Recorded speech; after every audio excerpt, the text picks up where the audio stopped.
La solitude féconde. La création ne naît pas d'abord de ce que nous exprimons. Elle naît de ce que nous avons accepté de recevoir.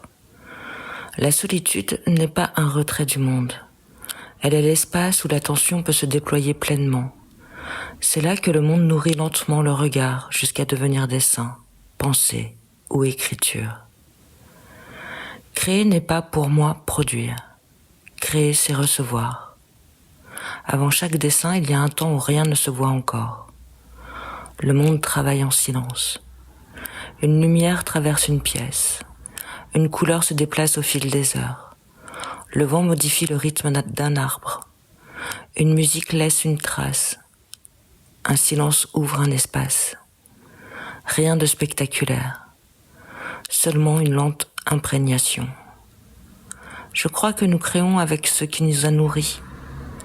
Pas seulement des lectures ou des œuvres, mais des heures de marche, des saisons, des odeurs, des paysages, des regards, des couleurs qui continuent de vivre en nous longtemps après avoir disparu.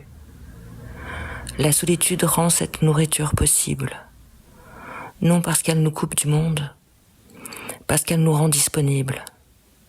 Dans le bruit, je remarque, dans le silence, je reçois. La différence est immense. Le dessin commence là, bien avant le premier trait. Il commence lorsque quelque chose du monde trouve en nous un lieu où demeurer.